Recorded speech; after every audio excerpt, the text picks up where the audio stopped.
আমি হাসিনা বলতেছি দুবাই থেকে। কে বলতেছেন? হ্যালো, হ্যালো, কথা বলেন, কে বলতেছেন?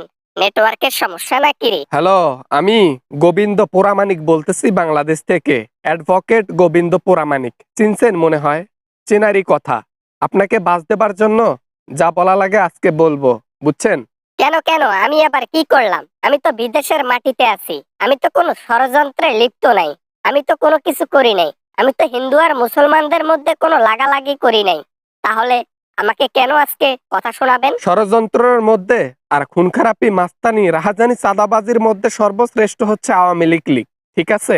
আপনাদের মতো মানুষ শুধু দেশের ধ্বংসের জন্য যা করা লাগে করবে, দেশের ভালোর জন্য কিছু করবে না।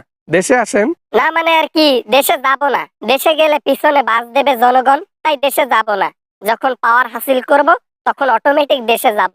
গিয়ে আগে দলকে খাড়া করব, পরে দেশের মধ্যে আবার নতুন নেত্রী হিসেবে অংশগ্রহণ করে দেশ শাসন করব। আজকে বাংলাদেশের মধ্যে যে বেহাল অবস্থা, তার জন্য দায়ী শুধু আপনি। নিজের পকেট পুড়েছেন উন্নয়নের নামে।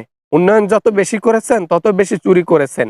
চুরি করতে গিয়ে দেশকে ঋণের মধ্যে ফালাই দিয়ে দেশ ছেড়ে ভেগে গিয়েছেন। আমি তো এটাই চাইছিলাম, শেষ পর্যন্ত আমি ভেগে এসেছি, কিন্তু দেশকে তো ডুবিয়ে এসেছি। এটাতে আমি মহা খুশি। দেশের মানুষের ধ্বংসের জন্য যা করা লাগে করব। তারা আমাদের সাথে বেইমানি করেছে। তারা আমাদের খেয়ে আমাদের পরে আমাকে বাদ দিয়েছে। আপনার বাবা একজন চোর ছিল, তার মেয়ে আপনি সুন্নি হবেন না তো কি সাধু হবেন?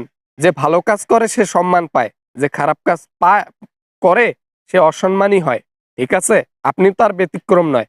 দেশের মধ্যে আজকে যে অবস্থা তার জন্য দায়ী আপনি। আপনি এই যে কৃষ্ণ দাস না কি মোর বাল দাস, হেরে উস্কাই দিয়া, হেরে টাকা পয়সা খিলাইয়া মুসলমান আর হিন্দুর মধ্যে বিবাদ ঘটাচ্ছেন এবং এদের মধ্যে একটা ষড়যন্ত্র চালাচ্ছেন।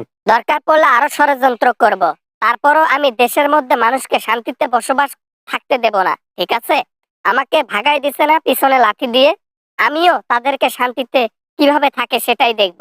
আমিও ক্ষতি করেই যাব। আপনি মনে হয় ভুলে গেছেন, আপনার ব্যাপারগুলো বাড়াবাড়ি হয়ে গেছে। এখন বাংলাদেশের মানুষের যদি মেজাজটা গরম হয় না, তাহলে আপনি বিদেশের মাটিতে যে কোনায় লুকিয়ে থাকেন না কেন, আপনাকে বের করে অজরাবাস আছে না, মাকলাবাস পিছনে ঢুকাই দিয়ে স্মৃতিসৌধের মধ্যে দাঁড় করায় রাখবো, না হলে গণভবনের মধ্যে দাঁড় করায় লাগবো। ঠিক আছে? একেবারে পিছনে বাঁশ দিয়ে দাঁড় করায় রাখবো, মনে রাখেন। বেশি বেশি বাড়াবাড়ি করিয়েন না। চিন্ময় কৃষ্ণদাস আমার লোক। ও আমার কথায় এবং ও আমার ইশারায় দেশের মধ্যে দ্বন্দ্ব সৃষ্টি করেছে। দেশের মধ্যে এরকম একটা ষড়যন্ত্র চাল চালা হয়েছে যাতে দেশের মানুষ ঘুমিয়ে না থাকতে পারে, খুন খারাপি চলতে থাকে। তোমার প্রথম চালেই ওই যে কৃষ্ণ দাস না কি ভণ্ড দাস, ওই দাসকে পিছনে এখন সিদ্ধ ডিম দেয়া হচ্ছে। এখন ও জেলের মধ্যে 14 শিখের ভিতরে কি জানি ভালো ভালো ডিম খাচ্ছে পিছন দিয়ে। সে খবর রেখেছেন ম্যাডাম হাসু? একজন ধরা খাইবে 10 জনকে দাঁড় করাবো, 10 জন ধরা খাইবে 100 জনকে দাঁড় করাবো। ইনশাল্লাহ আমার কাছে যত টাকা আছে তাতে পুরো বাংলাদেশের লোক কিনে ফেলতে পারবো। তাই এসব নিয়ে টেনশন নাই। একজন যাবে 10 জন আসবে। আর বেশি কিছু বলবো না, কথায় পারবো না, কারণ নিশিপল্লীর রানীর সাথে বিছানায় পাওয়া যায়, কথায় পাওয়া যায় না।